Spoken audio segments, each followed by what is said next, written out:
Welcome everybody to today's episode here on Meet the Author on Wisdom Cafe Live.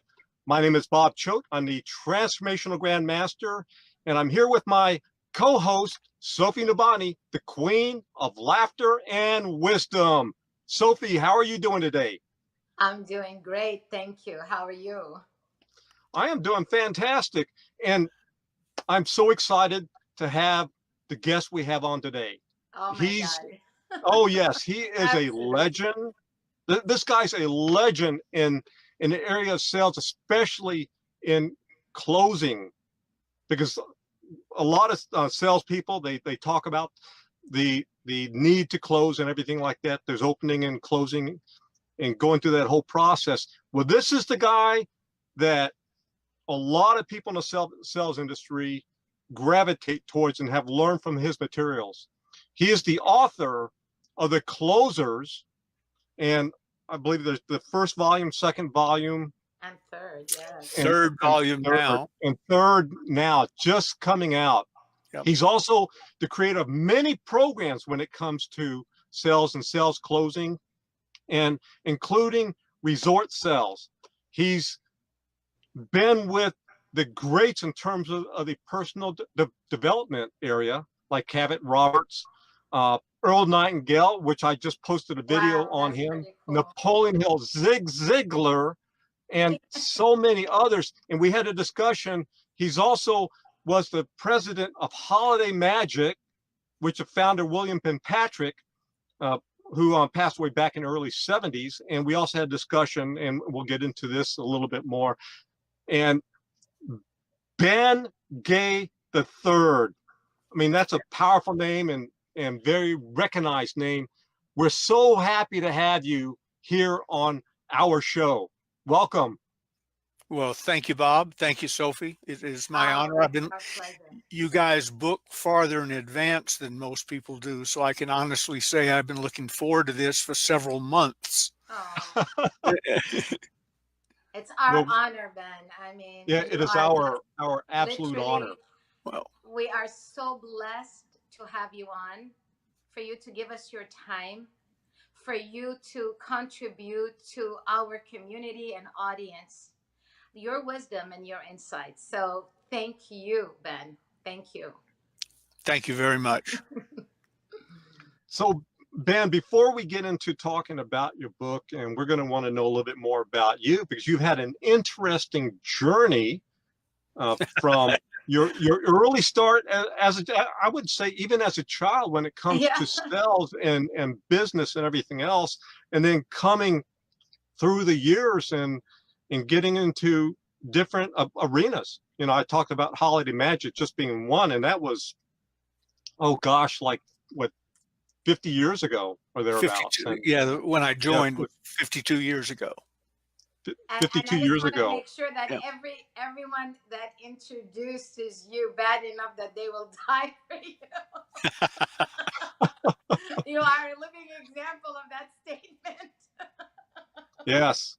That is such an honor, though, and how you were very prepared in that moment to really come back and truly bounce to where you were meant to. That's what they say, you know, luck is not, you know, it's preparation meeting opportunity. Had you not been prepared, you wouldn't have had that opening to where you had and moving forward in life in many different occasions. So that's a very good lesson for many. It was, I kid about it, but it's true. People say, well, you know, you got lucky. Well, the day the Atlanta Journal, September 15th, 1965, I'd already owned my own business before that and had a little sales experience. But September 15th, 1965, a Wednesday, I picked up an Atlanta Journal-Constitution, turned to the want ads for the first time in my life, went down through all the things that they offered jobs for. I need to make some more money. I was putting my wife through nursing school, and I didn't qualify for anything. I was deep into the P's, psychologists, psychiatrists, and so on, when I figured out this was sort of a waste of my time. And then right beneath Help Wanted was business opportunities. I'd never heard that term before, but I thought, well, let's see what this is. And it said, if you know anything about marketing plans and want to make more money, dial this number. Well, I was broke, so I needed to make more money. I didn't know what a marketing plan was. I went into a phone booth, shut the door. I thought it was a phone booth. It turned out to be a rocket ship. I dialed the number. The guy said Bill Dempsey was his name, but he said I started questioning him, as amateur people do when they're trying to get work. And about 5 questions in, Bill Dempsey said, "Mr. Gay, I'm not the man standing in a phone booth answering want ads. Where are you?" And I told him, well, by coincidence, I was about 2.5 blocks from his office on West Peachtree Street in Atlanta. And he says, "Okay, I know right where you are. You have 10 minutes to be standing in front of my desk or never dial this number again." And he hung up. And so I made it with about 60 seconds to spare. Introduced myself to the receptionist. She said, "Have a seat." I turned around. There was this curly-headed guy sitting there. And I said, "Hi, my name's Ben Gay. What's yours?" And he was obviously there for the same interview that I was there for. I didn't know the interview was an opportunity meeting.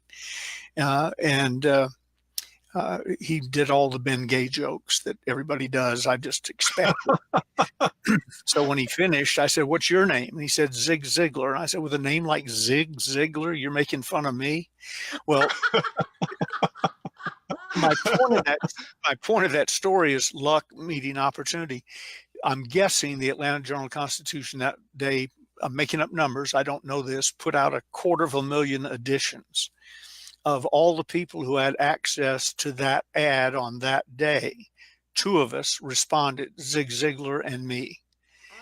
Everybody else had exactly the same opportunity. There were no qualifications.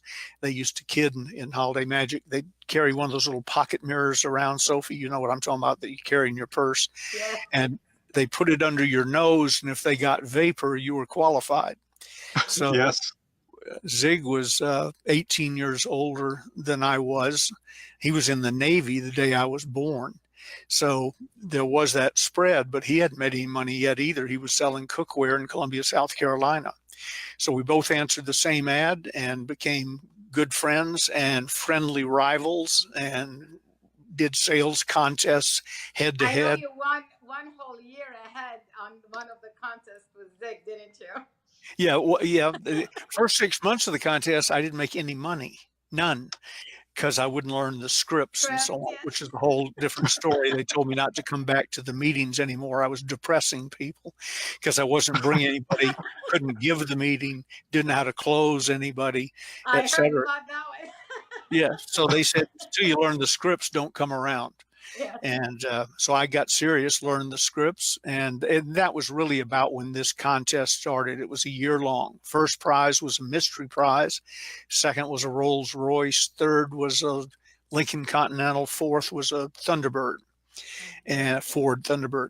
And year later, there are reasons why, which if we have time this time or next time or whatever, I'll tell you about. But a year later, I'd won the contest, so they flew me to California to award me the mystery prize. The car winners were to come in a week or two.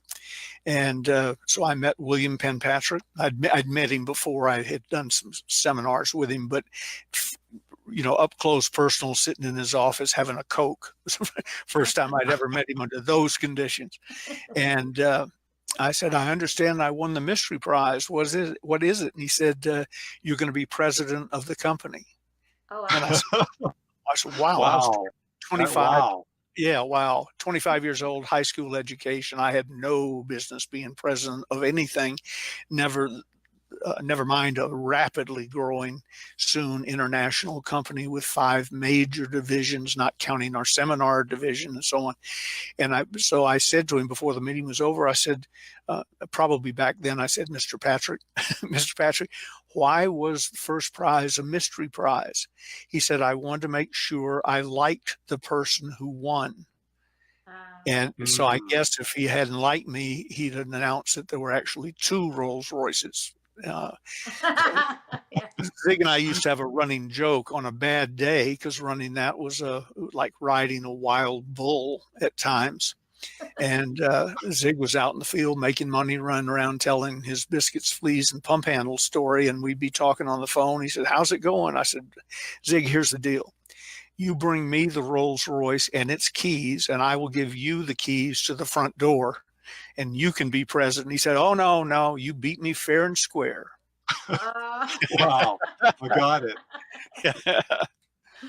So, what a beautiful community of people you had around you in your path and journey. yeah, it was an interesting time. You know, now there's 8 million multi-level marketing companies. Back then, there was Amway, Shackley, and us. Mm, Yes, And we were yes. bigger than Amway and Shackley combined. wow. Not today, but then. Yeah. Adjusted Back for then, inflation. Yeah. when Adjusted for inflation. When I left, we yeah, were taking in $1 million a day, 7 days a week, which adjusted for inflation is about $3.5 billion. Wow. But with the internet and all, we would have gone far beyond that. It was just that's where it was when I left the company.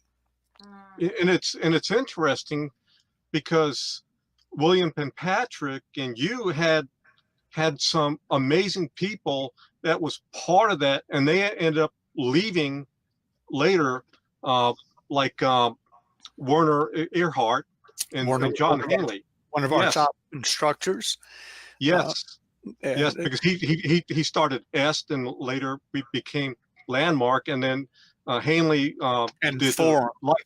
LifeSpring and Form. Yeah, so you were actually right there at the beginning when all of that was actually taking off.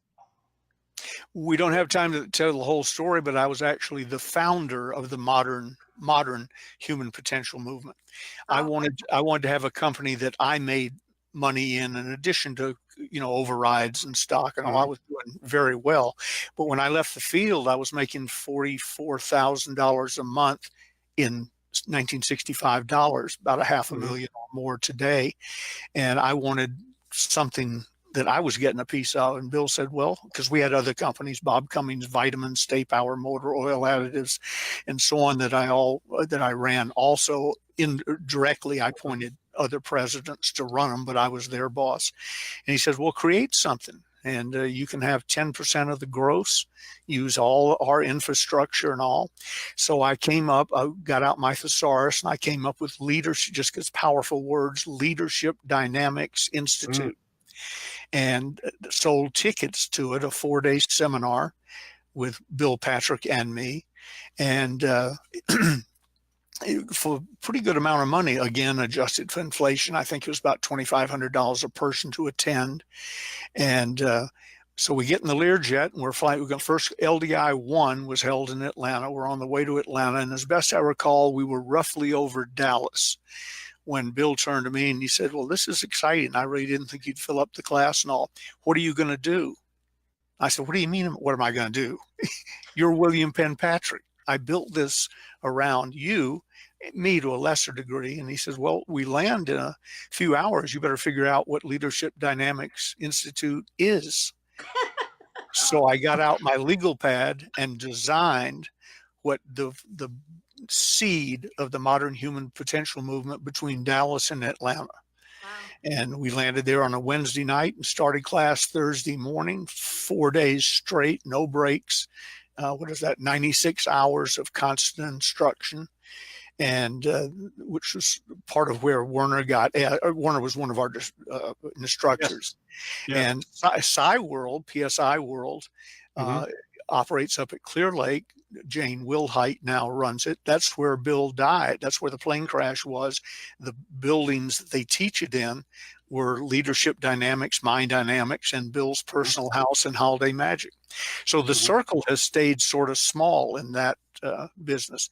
But Sofie, what I started to say to you when you said exciting people, if you wanted to make money and you were in direct sales, multi-level marketing, or human potential movement, you gravitated to Holiday Magic.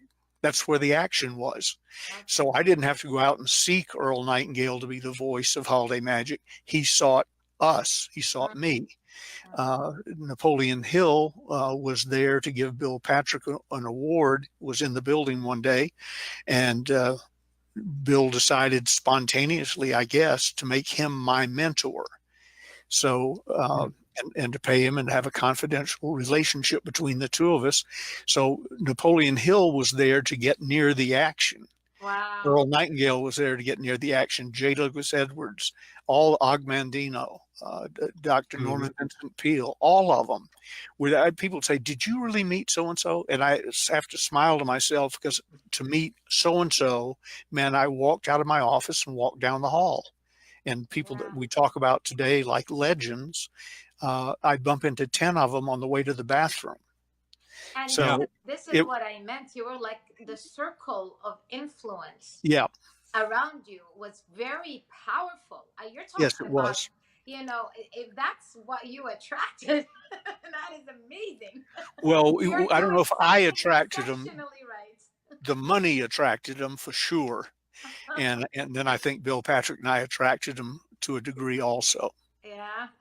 Okay. Yeah. So having that foundation, the seed that you created for the human potential movement, was able to now later on, because we hear about Tony Robbins and what he's doing, but had you not had that seed, we wouldn't have people like Tony Robbins doing what they're doing, because that was almost like a map or something that the people can now look at, a blueprint in a sense, wasn't it? Yeah, I don't mean to be braggadocious. I don't want to take any credit for anybody else's success. As Dr. Hill taught me one day in my office, sure, when I was saying, well, you know, I made him successful and I made her successful and so and so. And Dr. Hill pulled me up short and he said, "Ben, how many people make it in this business? I know they get products, so they can't really lose money, but didn't achieve their dreams. How many make it and do achieve their dreams?" And I said, "Oh, I don't know, 5–10%. And he said, "So you take credit for the winners. Do you take credit for all the losers?" And I said, "No." And he said, "Well, your job is to get up in front of the room and tell them what they need to do and inspire them, and understand when you walk off stage, you're done. It's up to them from that point on. So you don't own anybody's success and you don't own anybody's failure. Your job is to be Ben Gay." Mm-hmm. Yep. That's a very good message. Yes. Now, going from that period of time and what you've been able to do in terms of sales there, and moving forward and getting into authoring your various books and everything, and I think one of the most important ones for you is the book, The Closers. Yes. And I'm sure you almost like have a a sales copy. Bible to a lot of salespeople. And by the way, I was actually looking through Amazon for copies of the original Closers, and they're actually selling for, I don't know, like $36 or more, something like that. Here's a book I wrote after Doug Edwards died, J. Douglas Edwards, Sales Closing Power. It's from from my notes of working with him and from his recordings. So in fact, it even says by J. Douglas Edwards on the bottom, but he was dead when I wrote it. One of the reasons that I brought this back when we found some inventory was it was selling on eBay for $300 and $400 a copy. And I said, "Wow, you gotta, it is." So we started a search and found some in the warehouse, and I think we may have reprinted it since then. We found a few thousand, but this for me was the start. I won a contest, went to Miami and met J. Douglas Edwards. And then I was fortunate enough to stumble into the Closers series. You got time for a quick story about the Closers? Sure. Yes. I started the call center industry, 800 call center industry. So when I began the business, 95% of all Americans did not know an 800 number was toll free. So we had to create an industry, create a company, and educate the American people to what we were doing. And so we spent a lot of time people, I have a whole department did nothing but this with pen knives, cutting out ads that didn't have an 800 number, which was most ads. And we said that your sales would go up 40% if you had an 800 number in it. Well, the truth is it went up more than that, but I just made up the 40% figure. I had to start somewhere. Wow. I was underestimating it. So one day, I was reading the Wall Street Journal, saw a little ad, and what caught my eye was it had something to do with closing. So I read it, but it was so poorly written, I wasn't sure what they were selling. It was something for $19.95, but I saw it closing kept sticking in my mind. So I clipped out the ad, stuck it on a typing request form, sent it down to word processing to start the letter series. You know, hi, we saw your ad, sales will go up 40% if da da da. And just as it left my office, because it said closing in $14.95, I clipped my personal check to it. And never thought about it again. Had he never sent the book, I never would have complained. I didn't even know where the check went. Wow. But a few weeks later, it looked like a ransom note. If your kid's been kidnapped, you know, one of those packages you'd get with a ransom note in it with a clipped out thing. This thing arrived, and I opened it up, and it was a copy of The Closers, not part 1 or 2 or 3, just The Closers it was called. And I picked it up and did, you know what you do with you flip through it. When I did that, pages shot all over the room. Oh, Wow. It had been poorly bound. And then what few pages were left in the binding, I looked, about half of them were upside down. I thought, this is weird. So I, being neat, I gathered it up, put a rubber band around it, and went to throw it in the trash can. And then I thought, the closers, that's interesting. So I tossed it in my briefcase. This is before cell phones and movies on every flight and everything. I think next time I'm on the way to New York or somewhere, I'll thumb through it. And my plan was, and then I don't have to worry about disposing of it. I'll just put it in the back seat in front of me, and they can worry about it. So I picked up threw in the briefcase. A week or so later, I'm on the way to New York, and I picked it up, got the pages sort of in order, and started reading it. I thought I'd found the Dead Sea Scrolls. It was poorly written, horrible grammar, bad spelling, in addition to whoever printed it didn't know how to print. And so I was on to something. So we got to the airport, Newark, in New York is where we flew into. I went to the payphone. Some of your viewers don't know what a payphone is, but you used to put money in it and make phone calls before cell phones and everything. Went to the payphone, dialed the number in the back of the book, and a gentleman answered. And I said, hi, I just finished reading The Closers. And he says, well, Mr. Gay, how are you? No cell phone, no caller ID, no. And I'm looking around. I thought maybe the old candid camera people were on me or something. And I said, I didn't give you my name. He said, well, you said you read The Closers. And he said, we printed 500 copies, ran one ad one day in the Wall Street Journal, and we sold one book. So if you've read The Closers, your name is Ben Gay. You live in Placerville, California. I said, you got to be kidding. He said, no. I didn't know that story. Yeah, he said, a total disaster. And I said, well, I might be interested in, as bad as they are, I might be interested in getting them, tell everybody the funny story, and maybe giving them away. How many do you have? And he said, like I said, we printed 500. We sold one. I don't have to count them. We have 499 left. And I said, I'll take them.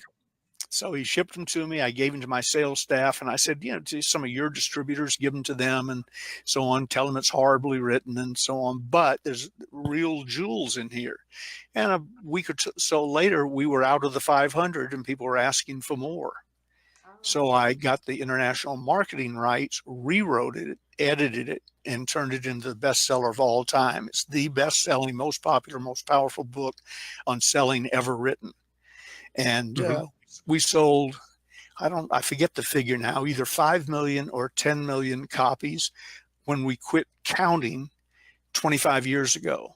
And we didn't allow it to go into bookstores till after we'd sold 2 million. We sold through our distributor network.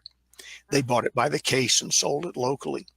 So the closers has had an enormous, and then I've added the part 2, part 3, resurrected sales closing power by J. Douglas Edwards. And then for the timeshare industry, the art and science of resort sales. I feel like I'm selling food shoppers. I'm just trying to give you visual. No, that's great, because for what I'm talking a lot of about. our viewers are from different industries, and Yeah. you'll be surprised which industry might be appealing for them to get more help and information on. Absolutely. Even the art and science of resort sales is bought by many industries that aren't doing timeshares, campground membership, or anything.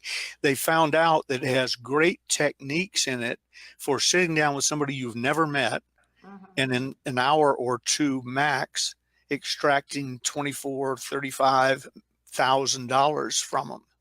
And that comes in handy in lots of, I have a lot of investment bankers who read that book and get a great deal out of it. But they've sort of become the Bibles of the modern sales industry, and I'm very, very proud of them. But like answering that ad in Atlanta, Georgia, which I could have skipped over, not even knowing it was there, little luck involved, but I was ready for the opportunity. Prepared. When I got cheated out of $20 to buy my first copy of the closers and realized I'd stumbled into something, I was ready for the opportunity. Yes. So that's pretty much, if you remove those 2 want ads from my life, the 3 of us might not be talking tonight. That's amazing. Yeah. Yes, exactly right. And I think a lot of people that hear your story, and they may be out there contemplating and, like, okay, what am I going to do next? I'm not hireable in this industry, this industry, this industry, and what should I do? People are always in terms of that. Sure. And now we have the internet, we have like LinkedIn, and there's a lot of different kinds of opportunities being posted and everywhere. Unlike the old want ads, you have to clip out a paper. People don't read papers anymore. But would you say it's similar, but now on the internet? Has things changed quite a bit? Well, things have changed, Bob, but I was asked that the other day by somebody, and I said, I look at the internet, and many of the techniques and tools are available to us today as highly efficient mechanical sheepdogs. If I was running a sheep industry, whatever you call that, if I was a sheep farmer, I would have had border collies. And then if somebody come along and found and sold me some border collies on wheels that went twice as fast, didn't need to be fed, were never eaten by coyotes, and so on, I would have a much bigger, more profitable sheep herd.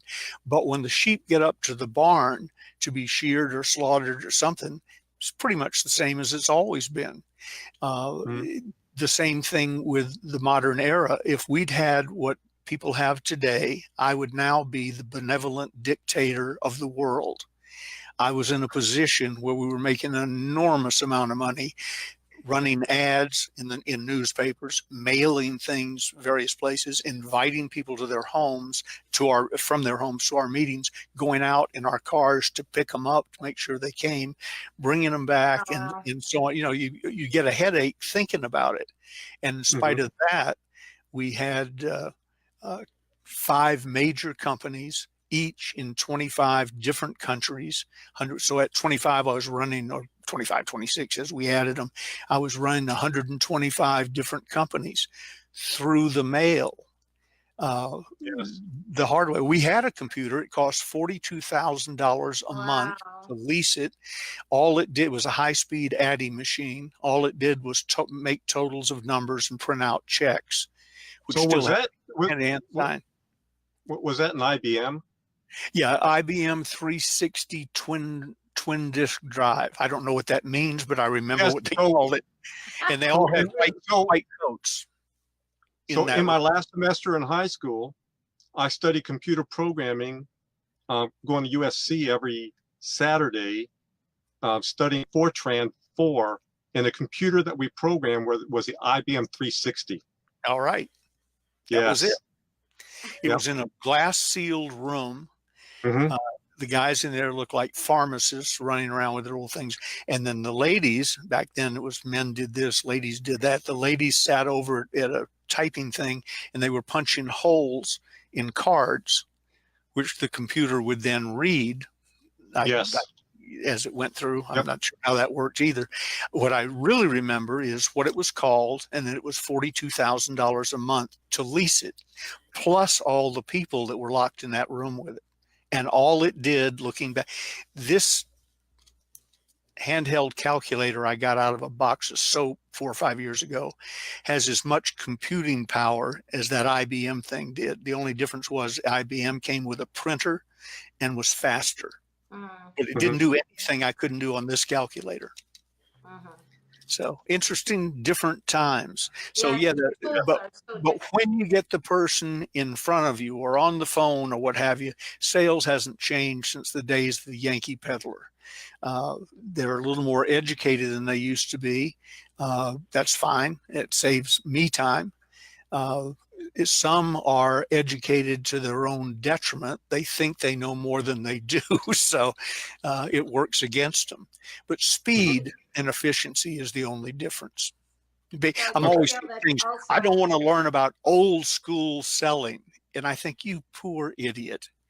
Old school selling means knowing your product, knowing how to present it properly, good manners. It might figure into that. I don't see much of that anymore. So if that's old school selling, I'm in. But give me the tools. I wasn't able, as king of the world in Holiday Magic, to sit in my office and chat with two nice people like you with a camera about the size of a pack of cigarettes. That wasn't possible. If I wanted to speak to 50,000 people tonight, I had to fly to an arena that would seat 50,000 and talk to them with all the prep work that goes into that and everything. Now you put in Zoom and enter, and there they are. That's fantastic. But I've been saying the same thing once on camera or on the podium, standing behind the lectern or whatever. I've been saying the same thing for 52 years. So the integration between, or the bridge between, let's say 40 years ago and now, and the ability for you to still present at the same, level, how were you able to transition through the change and the new tools to adapt to?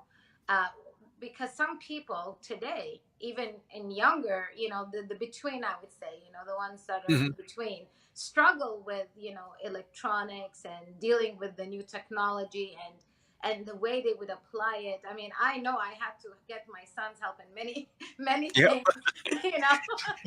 get it like in a second. I'm like, wow, I mean, seriously. And I'm not that much a part of, like that much of a difference with his generation, but I still found it a little bit of a, you got to really get it more. But how were you able to deal with the transitioning and be where you're at? It was gradual. If it all came at once, I wouldn't have been able to. I've often thought if my father, who ran a large, successful food brokerage business, but he died 46 years ago, if he walked in here right now and saw me talking to a computer screen, he knew about televisions, but to a computer screen and looking above the screen up into a camera, he would have thought I lost my mind. And once he figured out what we were able to do now, he might have lost his mind, but it came on gradually. I was thinking about the other day, because I'm at the age where a lot of the people who taught me, almost all the ones who taught me that were older, except for Merle Frazier and a couple of my early mentors that are still with us, they're all dead, but they didn't all die on one day. This one died and I got over it, and somebody else died, and then two new friends took their place. I was figuring up the other day that my average friend is professional friends, probably about 40 years old. Well, my average friend, if those people were still alive and hadn't died gradually, would be 100 years old. Dr. Hill, the day I met him, was 84. He's been dead over almost 50 years. So the Lord is gracious enough to let us experience these things gradually. I remember 25 years ago, 25 years ago, standing on our back deck doing a barbecue, and we were all comparing these cell phones we had. I'm not even sure they were called that then, but they didn't do anything but you could talk. You could phone somebody and they could phone you. That was it. And we had little things we hung on our belts to put them in because they were too fat to go into any pocket. And I was just amazed by it, and showing them mine was better than theirs. Yes. You know, well, that was 25 years ago. And now it's a joke. You watch old television shows and you see him pick up a phone. Or we were watching Seinfeld the other night and he picked up a cordless wireless phone. It was about the size of a loaf of bread with an antenna sticking out of the top of it. Yep. And I remember thinking, look at that. That doesn't have a cord on it. So it comes on, comes on gradually and you adjust. We were in a restaurant the other night and there was a little kid in a high chair sitting at the end of the table with a binky in his or her mouth. I never figured out if it was a boy or girl, but in his or her mouth, playing on a cell phone. And I don't mean punching randomly. But we'll call her she. She was playing some sort of game and she knew what was going on. And she was barely old enough to walk. I'm not advocating that. I think she should have be made to put it down and talk to the family.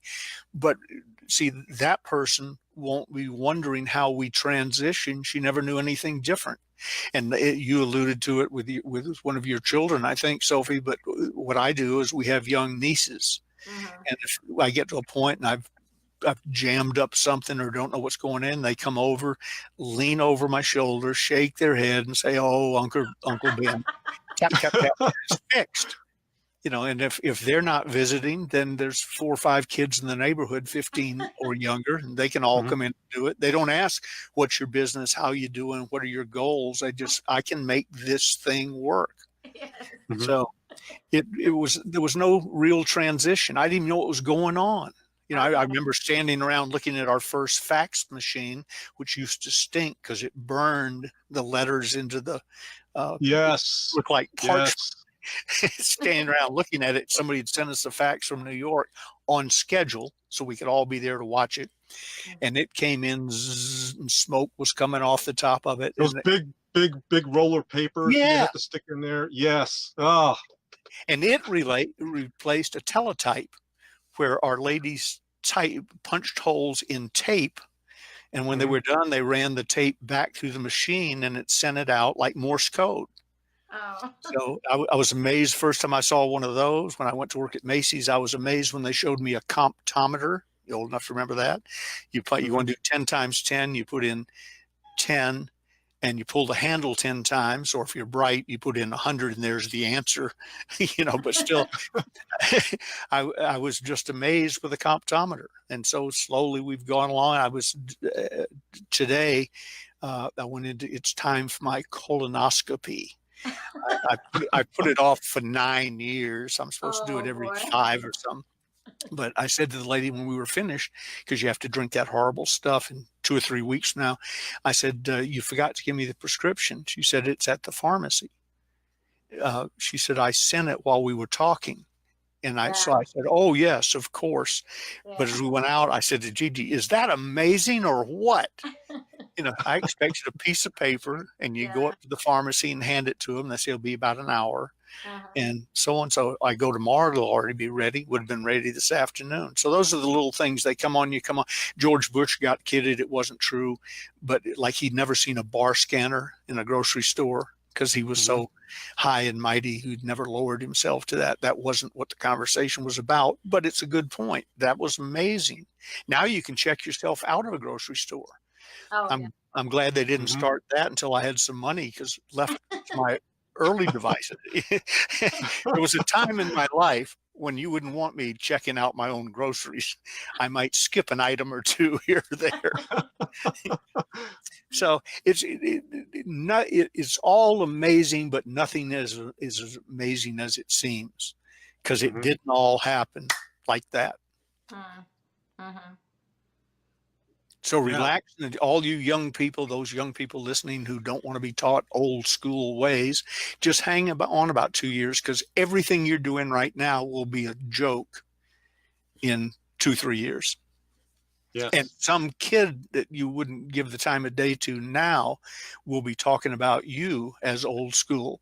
But if you're clever, you will have kept your sales skills because they don't change. Yes. Basics. Yeah, that's a foundation. Yeah, and they always say, always keep it simple, go back to basics whenever you get into even a slump or anything like that, because, and it never changed. Yeah. Including I always say, were you ever successful? Yeah, well, yes. We'll do that again. Mhm. Back to basics. Whatever you were doing then, do it again. Yeah. Yes. I have a Yes. question because of the different topics and specialties of areas. For example, foreclosures 1, 2, and 3, but then now you did one for resorts. Is there, because based on the field and the source codes that clients come from, for example, a sales for cars versus real estate versus a timeshare, even the time frame given and the follow-up procedure in different industry may vary. Um, is there a good advice that we can give them that they can take home about um, like maybe the timeshare industry and the sales and that, and then they can go dig deeper into the books where they can get more detailed into this process and the techniques and the steps? That one. Oh, I think we lost the audio. Yeah. Hold on. There you go. Okay, Back. you're back. Okay. Yes. When I wrote this, I assumed I wrote it with the assumption you'd read the closers, part 1, then part 2 when it came out, now part 3. So I didn't have to go back and cover all that again. This is industry specific, but as I told you, big ticket sellers love it, and they just insert investment banking or whatever into it. But with the closers, I've tried to do them where they are not generic, but applicable to anyone who sells. My customer, if he doesn't sell today, he or she doesn't sell today, may not eat tomorrow. That's the easiest way to describe it. I generally don't work with high-tech medical people who bring in a team of salespeople and they have to meet with some other team for 2 years and finally they wrap up a deal. I would have gone to sleep before that was over. 99% of my people are one-call closers.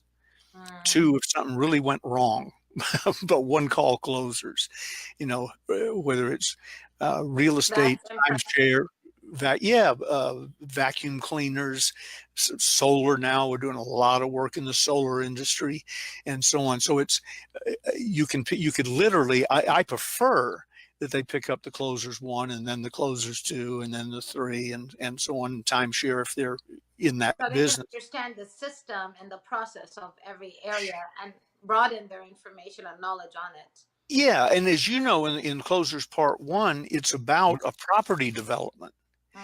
But it's fascinating. No one seems to notice that unless they're in the property development, land development business. People in the automobile business think it's their book. Yes, and yes, in fact, that's one of the things I recognize in Closers 1, because years ago I was doing land banking and also yes. So we had put together the developments for whole sections of land and put houses and all this kind of stuff on it, and that's where the closers fit perfectly. Sure. Yeah. You probably thought it was the land banking Bible. When I did. When we did the closers, I'd never heard of land banking. I have several clients in that business now, but I'd never heard of that. And so when I find out it was the Bible of the fill in the blank industry, I frequently, I go, yes, and I'm thinking, what the heck is that? What business are they talking about? Selling is selling. Yes. Let me give you your viewers the secret of selling. 85% of all the problems in selling go away if you sell a quality product or service that is competitively priced. Doesn't have to be the cheapest, but competitively. You don't want to spend your whole life explaining why you're overpriced. And you spend your days talking to qualified people. That's Uh, major, important. it's just that simple. I have an 86% closing rate.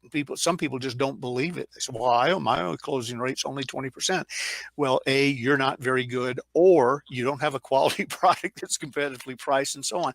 Yes. And, Or and know how to get them in position. See, when I say my magic close, okay, based on what we've discussed, here's what I suggest we do. I know that one. Yeah, blah, blah, blah, do this. Yeah, I get an 86% closing rate because I'm not talking to unqualified people to start with. I don't waste my time. I know how to present.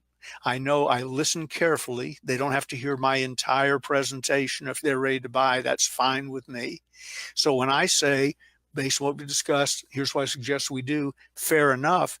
It's like shooting fish in a barrel. I know where they are. I've got them in my sights.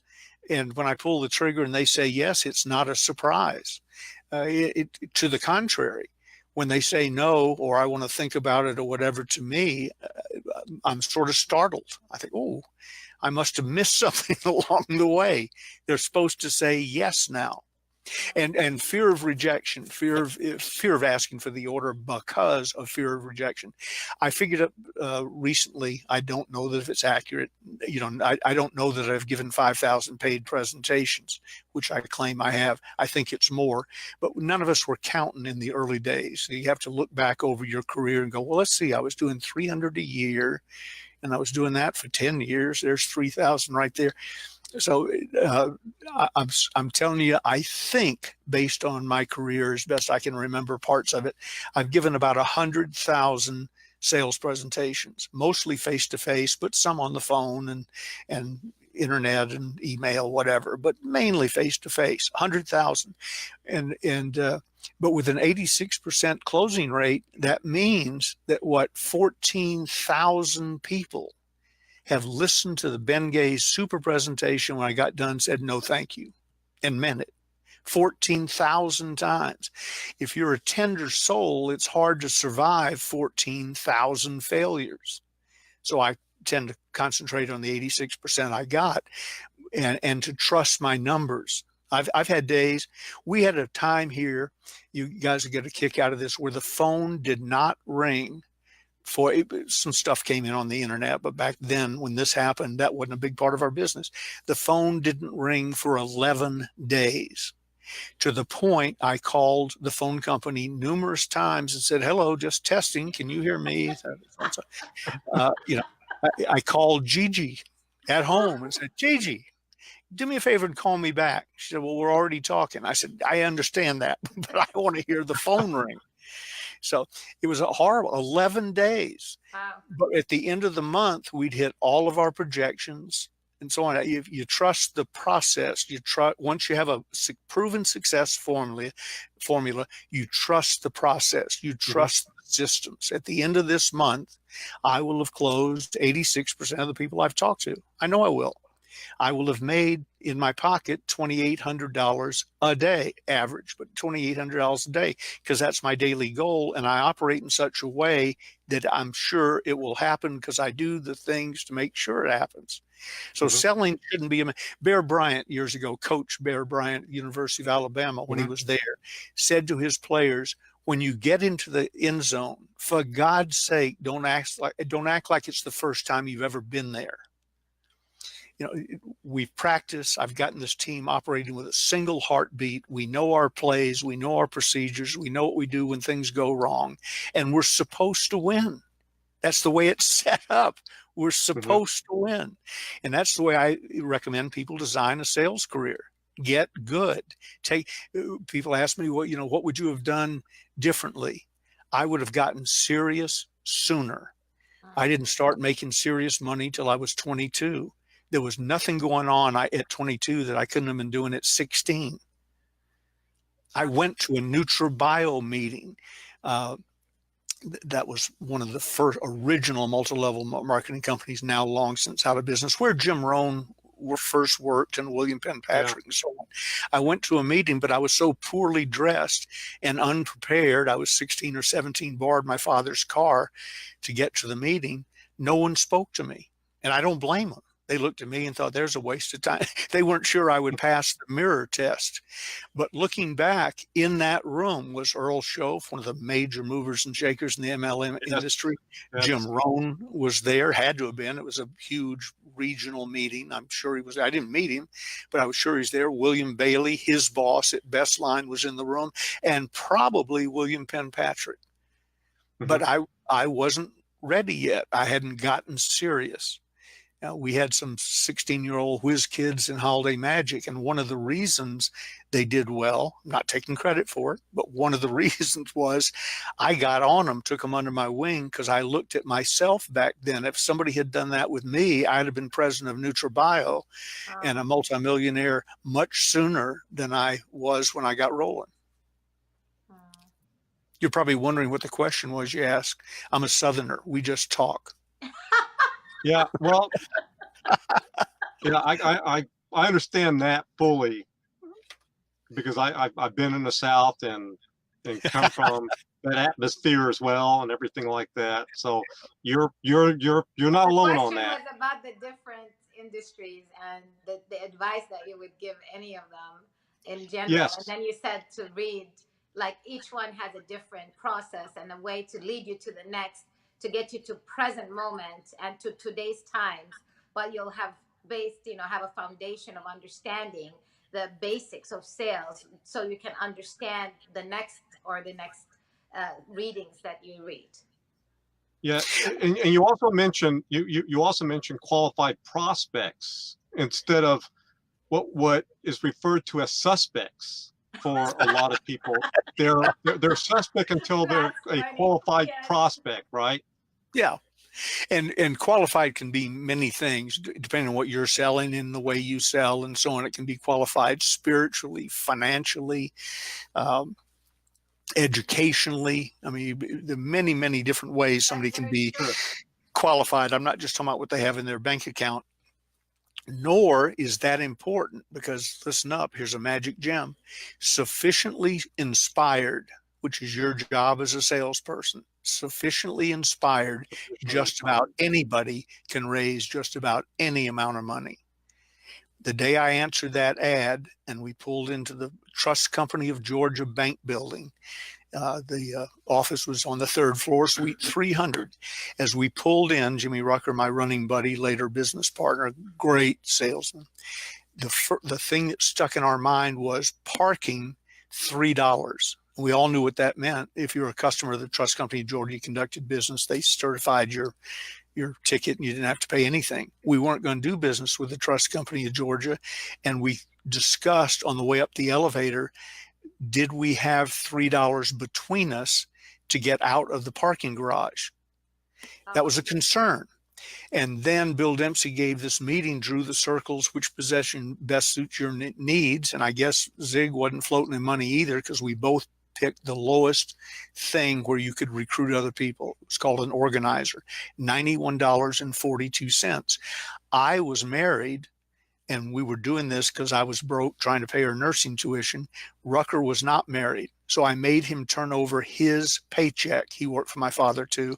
Turn over his paycheck. That's how we got our $91.42 to get in. We then discovered, these are people who didn't have $3 to get the car out of the garage.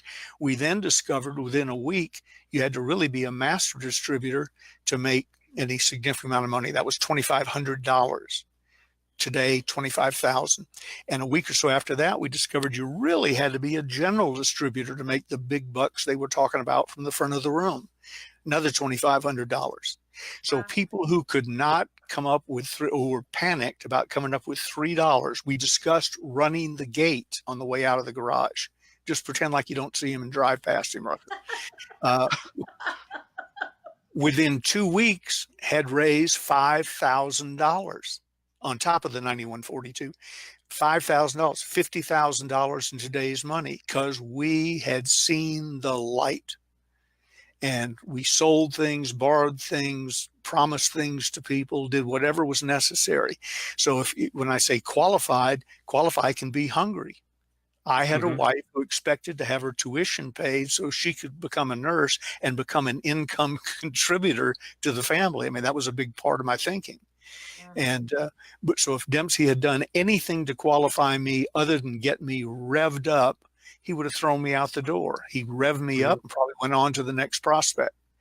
At the end of the first, nothing the first 6 months. At the end of the first 12 months, we made $101,000 part-time. That's $1,100,000 today, part-time. And only when my father fired us, he said, apparently you don't have the nerve to quit. He knew what we were doing. He said, apparently you don't have the nerve to quit. So I'm going to give you your birthday present early. And it was my birthday. He said, your birthday present is, now don't be late for dinner, 7 o'clock at the house. Rucker, you're expected to. And I'm going to give you your present now, Rucker, 6 months early. You're both fired. And so and as we left Dad's office, Rucker turned to me and says, well played, Ben. And I said, I didn't go in there to get fired. I went in there to pick up some samples. I don't know how that happened. So anyway, simplicity. Dr. Hill used to drive this into me. Simplicity, simplicity, simplicity. Many of us in sales training, myself included, have complicated the sales process to justify our fees.